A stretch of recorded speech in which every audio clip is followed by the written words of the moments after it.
Hi everyone, welcome back to the studio. Now, I like to answer your comments. I love it when you comment down there, down below, give the comments or tell us some things that you want to see and, give us some suggestions and stuff on how to make the channel better. We like that. We also like it when you subscribe and you hit that like button. That's even better for us. But I had one of the comments that I had was actually an email, a nice long email from a lady who really wanted to know how I did this one. She wanted to get that type of looseness and impressionism into her flowers. Well, I'll show you. To do something like that is, boy, if you're coming from or just learning, that's about as hard as it can get because it takes a lot of confidence and it takes a really good knowledge to break the edge. The flower structure, because you're going to break that edge so much in the rose itself that if you're a beginner, it may not look like a rose. See, here's what happens with us as beginners. We want to paint every single petal and we feel we need to paint every single edge so that it looks exactly like a rose. I understand it. I did that for years. And then to paint something where you're going to basically blur out half of the rose is almost impossible until you've painted 1,000 roses and you know what you can eliminate and still give the impressionism of a rose.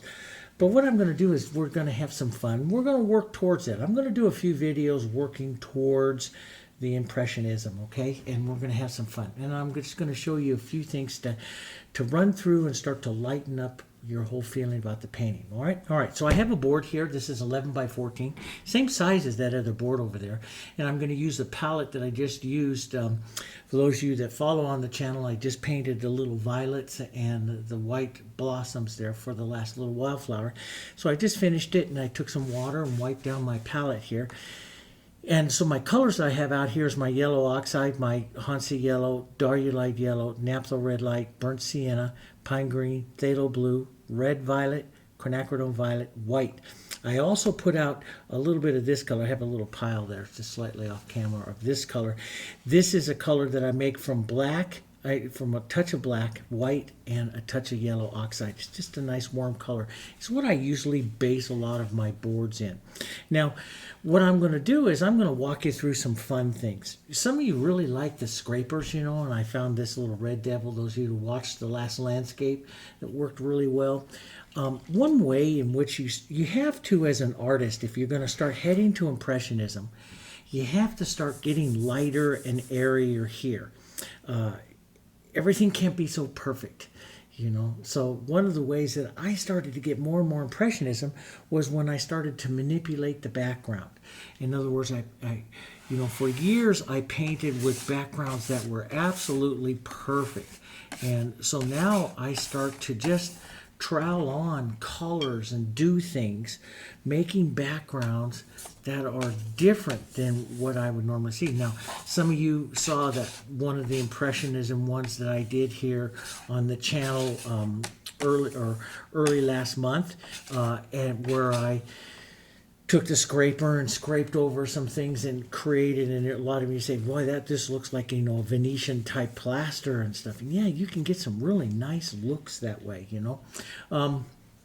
Maybe take this color, a touch of blue here, some white. I start to think about colors, moving colors through. Change up some of my scraper, use things a little bit different. I'm looking for color and edges and movement and just, I don't want to make my background too interesting, but I try to find things, I play around and try to find things. It's really a lot of fun. And so here it's like this cool breaks against the warm and just gives you a little different look.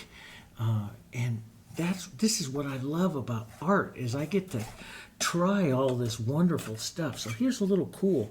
Maybe carry that mark down through here a little bit, down here, scrape it a little bit so it's, comes off a little different and stuff.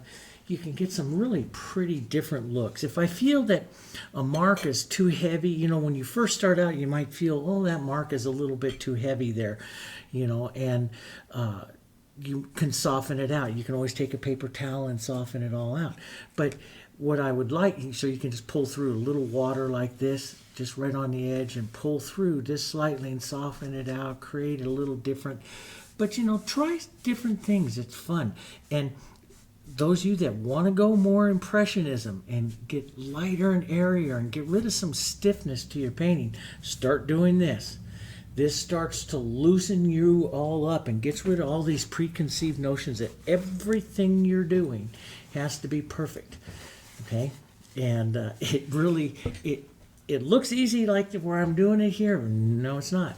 It really isn't, because you're going to question everything and then go in and smooth stuff. And so if you can slowly start to make that, a little bit more impressionistic, start with your background. It's the easiest of all the things, and then start, we'll start into the flowers. All right, I'm going to take this just a little bit more. Now, this paint is really wet and it's really thick, and I don't like to paint like that because it is going to stay wet for a long time and it's going to blend, and I'm not a blender. So what I'm going to do is take a little water in my paper towel, and I'm going to push back and remove a couple of areas that I might want to push.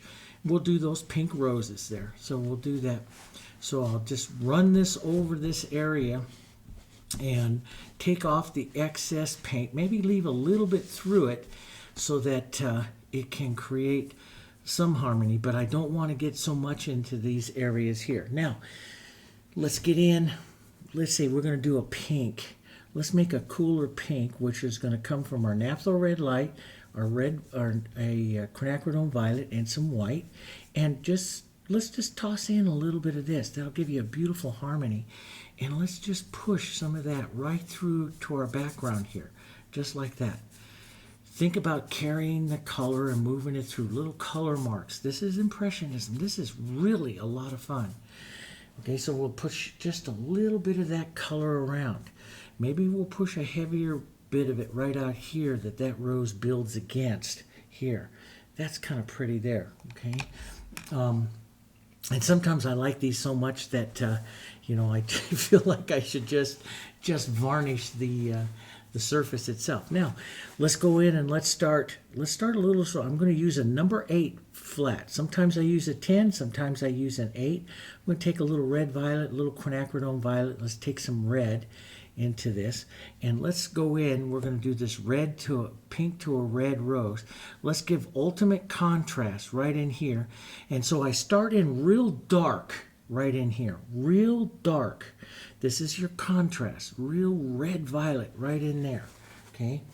And then I go more red as I come out of that, and then lift the pressure out just in little marks. I paint for movement, okay? I'm going to drop some right down in here for the bowl. And don't always go in a circle. Sometimes hit that more angular line. That's what that's what we call not a stroke, it's a mark. I make a mark of color, and sometimes it's more of an angular line than anything else. Okay, I'll push a little bit of the darker color down here. Now, let's come down, right down here. We're going to do a smaller one. Okay, and you can do this if you really want to have a lot of fun. You can take something that I'm doing like this, this impressionistic kind of stuff, and go back through the 30 days of roses, the 30-minute rose composition. Just go back through those, and you can use those kinds of flowers and setups, but take them more to an impressionistic edge. So even if you've painted through it once, those of you that want to practice and you want to, you want to paint these as many times as you can, so that you build your calligraphy, your brush confidence, your color confidence, and you start seeing what's happening to these flowers. And that'll give you a wonderful array of flowers that you can take to an art show or whatever, put them all up and sell them, and they will give viewers, because everybody likes something a little different. So you want to try all different kinds of things. Let's put a nice little impressionistic one coming down there like that. Maybe a little bud or something right over here, but that's really wet. Do you see that, how it blends so easy? So I'm just going to lighten up my pressure there and just kind of push a color or a streak or through. See, I don't, when I paint impressionistically, I don't need to, I'm not trying to make it perfect. And that was really hard for me as a left brain painter. Okay, I'm going to take a light color, nice light. Well, first let's go in, what's one of the things? We could increase the warmth. Let's put a little yellow right in there, increase the warmth. The other thing that we could do, let's just touch a little warmth. The other thing that we could do is increase the cool, to push that cool color right in there into our rose. Push the edges of it, just, and see, push that color in there. Now some of that will paint out, but so you just take a quick, powerful strike. You know a petal is coming out that way, so you just strike it. And that's really hard, okay? I mean, especially for me, where I had to have everything absolutely perfect. You got to learn to let it go. I look to the movement of the rose, and I just try it and put it on there, and maybe sometimes blur it with my finger. Don't blend it, blur it. You just kind of take the edges off. Now, let's go back with the light. And let's just set up a nice light little pink right in there. Leave some of those other colors and marks. So this will be the front of the bowl. Boom. Then I think about the movement to the back of the bowl, and I'll just fracture that off, okay? Let's come up with a lighter color here. Let's go even lighter yet. Okay, move. Let's go right out here. Let's push in the outside edge of a reaching petal. We won't put in the second petals out there yet. Let's just pull in some color here that says, okay, here's some of the outside petals of that rose there, like that. And see, I'm pushing that movement. I don't want to get, if I'm painting impressionistically, one of the things I don't want to get is, I don't want to lose my movement. So I see that right there, and I'll leave it. I'll just leave it. It's hard. Leave it, because you're going to keep painting. And as you paint some more, it's going to diminish down a bit. So just learn to leave it. And let's push a little bit. Let's get a little bit pinker here, a little bit cooler as we go down to this side here. Let's get a little cooler, maybe a little bit of cool color right out there like that. Set that rose up. Let's drop this little red. Let's even get a little bit more red. A nice red right in there would be pretty to see that that red come up into that rose again right there. All right. Now I got to watch that this gets real thick. It gets harder to paint. So, I'd always let it tack up just a bit. Let's strike that front again and get a nicer, lighter edge right to it right there like that. Okay. And let's push some right up here into the front, right up like that. That's kind of pretty. And if I lose too much of that bowl shadow, I'll just push it back in with the stroke, maybe hit it with my finger there a bit. Try not to lose that yellow. See how that brought back up some of that yellow? I like that, so I'll try not to take too many more strokes and lose that edge. And push that in there. And I'll work just a few more little colors right in here. Few marks just to get some more of that light up there in the front of that rose. Maybe a bit more light right across here like that to get that rose. Find the bowl, curve, push, and pull that color like that till you see the bowl of that rose. The bowl of that rose is so important that you leave that in there. Let's work this. Let's let that dry up a bit. And let's work this lower one here. Let's put a little bit more of a darker color. So I'll grab a little naphtha red light, a little quinacridone, a little cooler, a little darker. And we'll push that in. Let's just pull in just across. Give the idea, the impression of some reaching petals out there. Pull across, build, paint. Move your brush for movement, but don't always make a perfect stroke. This is going to take, if you're going to become like a real impressionist rose painter and have some real fun with your roses, it takes more practice than just regular roses. Everyone can do it. It just takes practice. And some of my best rose painters had to practice a lot because they were just to find this looseness to the brush, to the painting, to be able to do something like that. It's not easy, but anybody can do it. Let's take a little red, a little cooler, a little red violet. Let's add just a bit of movement into the center. Let's restate some of that movement right here into this center. Maybe a mark or a line out here that says the back of that rose. Sometimes I'll take the light like this and help close up the back side. Maybe a little bit of a turn there to the inside of the rose. There, like that. It's Impressionism. So we're not gonna paint the rose as much as we do in some of the other things. Let's get a bit more. So that's starting to tack up a bit. I don't want to lose my yellow. If I'm really afraid of losing my yellow there, which I like, I might just strike it again, just a little bit more. Now let's go in, grab a little bit more light, and build that just a touch more lighter. Touch more of an edge here. Just let it fade away and diminish down. See? Maybe a real heavy light across the front of it here that pulls more contrast right in there. Leave some of that nice dark happening right in there, that movement. Don't take that all away there.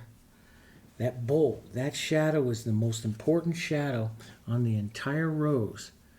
That bowl shadow, because that keeps the roundness to it here. Let's take a little bit of pink and just see, I can go back dark again and redress anything that I think needs to be corrected slightly. Like, let's push just a little more color back in there. And I can push a bit more light right out here onto this part of the rose.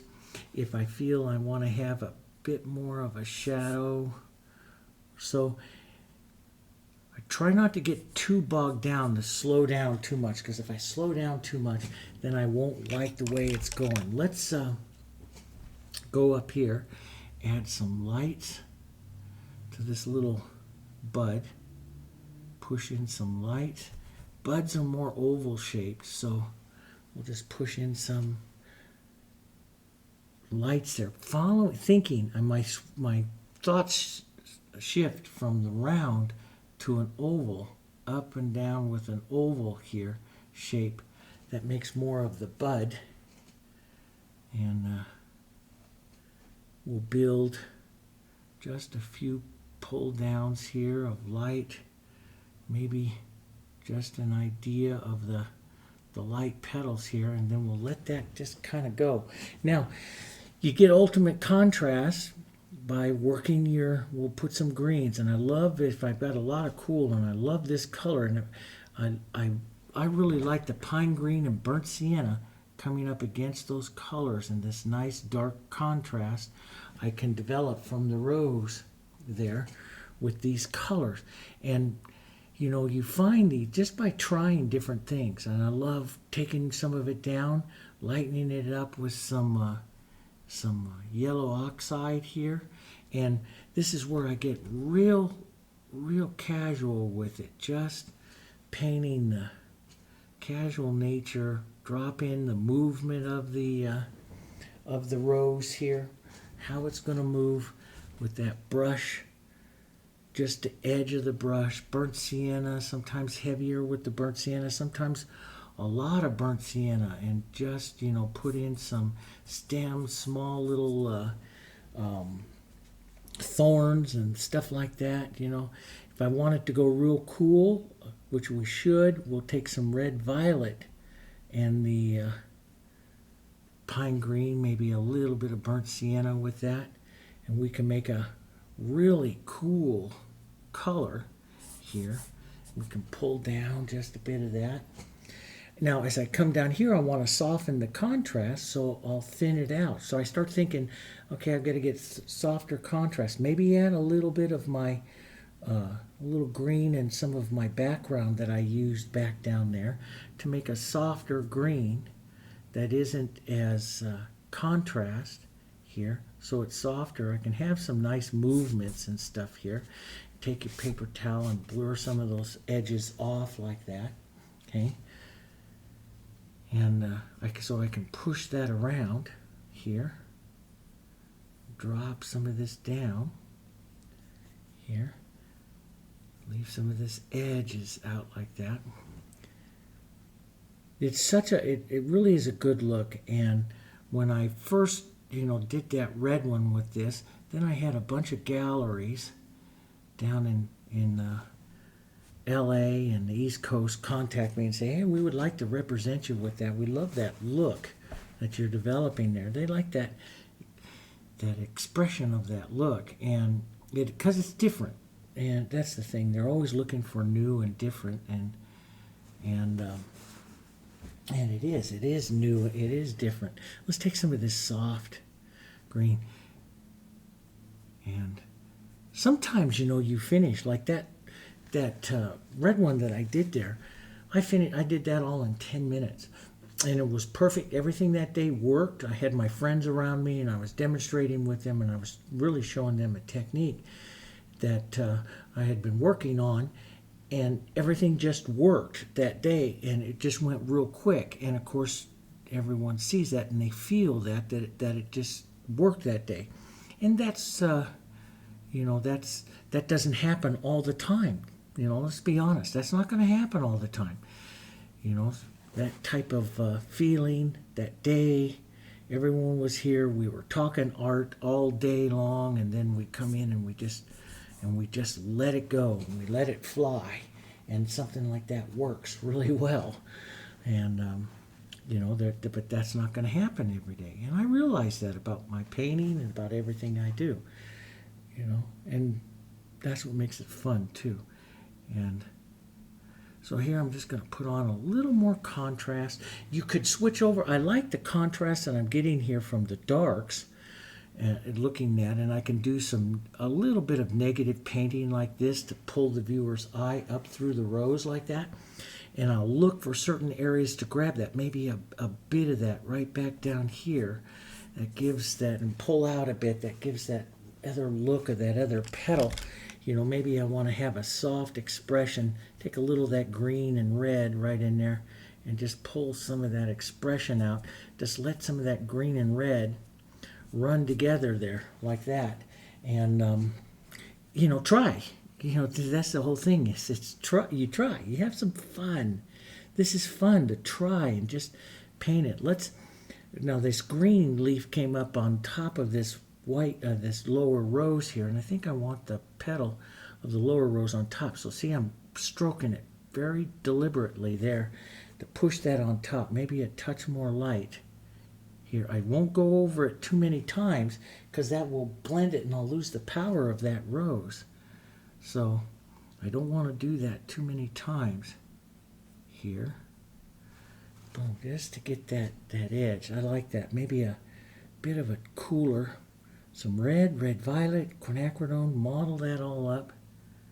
Let's get a bit more red pulling down this side of the painting there, like that. And so I'll start to look at things like that. Do I want to have a bit more red? Of course, those of you that really want to see some fun painting too from Deanne, she's my red painter. She always is red. And she does beautiful red roses and stuff with her versions of these techniques. And so go over and see her channel as well, Deanne's Art Studio, Deanne Lee Mealy. And she has some beautiful things as well. So here we go. That's just really, that works. Maybe that darker. I do like that bit of that darker red underneath that. Push that movement in. But not so much that I lose that. And I'm going to restate that yellow in there just a bit more because I do like how when that happens. And maybe I'm going to take a powerful lighter contrast here, maybe across the front. I like sometimes the angled marks on the petals like that. The angle look that you can get to your roses. Let's add a little more color, a little more red right to the center of that one. Let's push a little more red to that lower part right in there. And so I'm looking at where I could have some of those colors here. And that works out pretty nice there. And so I'm not blending, I'm stroking and building. And as a matter of fact, if it's too wet, I stop and let it dry a bit because I don't like to blend. But you get this power. Now, I'm a little bit roundy round right back there. So I'll maybe take out just a little bit further out. Sometimes I'll leave that open all the way up there. Sometimes I'll take a real thin color.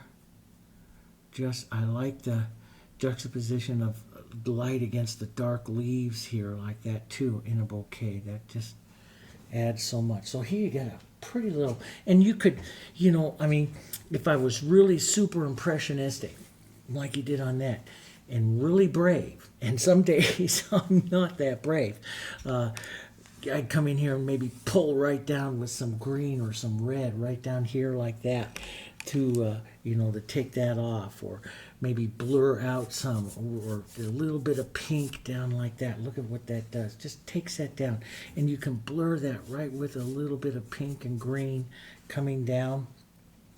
Try some things because you can take it off really easy. Here, let's take a little bit of water, some pink and some of this green together to get this real soft kind of color, and just let's pull that through like that, just to get that look down like that. That's kind of neat. Anytime that you really want to add more to your rose, if you really want to use that center movement, that red violet here, which is really cool. Maybe toss in a little bit of quinacridone, a little bit of red here. Grab that and rework. This is the movement inside your rose that gives the prettiest look to the rose. It's right in there inside that movement. Now, and refine and work in there if you want to do anything. Maybe a little lighter pink right here coming out like that. That'll give some pretty looks to your roses. But always giving that nice dark throat and working that in a real quick impressionistic type of way. That is really where a lot of your beauty. So on this lower rose here, watch this. So right down, let's take some of that cool. Let's push it in. Sometimes I'll even walk right into the top part of my petal. Push that in real low and let that come out. Restating that center, walking right out like that is what really makes the real pretty rose. Even the little rosebud, up and around a bit more. Leave that brush calligraphy for that nice movement there. And that's what makes real pretty roses. Let's take this soft kind of gray, pinky gray here, and just define that side of the rose a bit. Maybe a bit of my red cool color here. Let's leave that out here on this side as well. There. For that little rosebud there. So you can see that works, and you can pick up a bit of that yellow. Do you want to add a little bit more of that yellow? I'll start to look for harmony, start to think about, my colors, how all of this is going through. Now I hit some green and it went through, and before I go, oh no, you just put a little color back on top. Maybe even leave some of that green going through, because that's beautiful. And I love some of those colors coming through, but and you may even want to take a little mark of that yellow. That's pretty, carrying just that nice little contrast of that yellow, a yellow mark. That's impressionism there. Carry a little bit of that coming through. That's real pretty. That pulls that mark over there. Real light little pink with it there. Blur that out a bit. That's just real nice. Leave that nice light kind of blue kind of coming through there. That's nice. It's all real pretty, and it's different. And so you do a painting like this, and you look at it, and you step back and you look at that, that painting as you see that there, and it's a nice painting, and it's quick, and you try to do it pretty quick. I like this. It's really kind of heavy here. I would think, if my left brain is telling me something here to balance this out with more darks coming down here. Do you do it? Well, yes, on some, but not every single painting. You know, not every single one. I might push a little bit of dark right out here. And, you know, sometimes when it's telling me to do it, I'll do it, and sometimes no. And because I want that, I'm going for that different look. Does that make sense? And the more you work it, rather than the power of your brush just bang putting that on, the more you work it thinking I got to make that perfect, or I'm bothered by that, and refining that, the more you do that, the stiffer your painting becomes. And so part of that, what we all say with Impressionism or painting fast little flowers like this and roses, is confidence, guys. It's confidence. That's all. And confidence gives you the ability to make that mark, make that powerful boom, here it is, and then don't touch it again. And that is really hard. That's really difficult to do. And so it's going to take us a lot of paintings to do that. So we'll do them. We'll do a lot of paintings. We'll get us there to some of that Impressionism. And to get over to some of this, that Impressionism, we have to work some realism also. Because you really got to really be able to define and paint a pretty flower and then know what can be eliminated through Impressionism and still be a beautiful rose. Does that make sense? So we have to kind of paint them all. Big thing is we got to paint, and we got to paint, and we got to paint. And that's what we're going to do. Okay? So hopefully you like this little look at it. We're going to do a lot more like this. And like I say, I answer your comments and stuff. You want to see stuff. And we're going to do that. But yeah. Impressionism is a lot of fun. It really is. And when you have just a few minutes, it's fun to grab a board, grab some paint, boom, put that on there, grab your scraper, work the background, and then start painting that rose. You know, and when you're doing that rose, that center is the most important. It is the darkest value. So that's the darkest color right there. My center image, my darkest color. One of the things I look for. And then that bowl, preserving that bowl, making some strikes, and you'll have some pretty roses, all right? Okay, but it will take some practice, all right? We'll see you on the next one, because we're going to be another one coming. We're going to practice this, all right? I'll see you on the next one.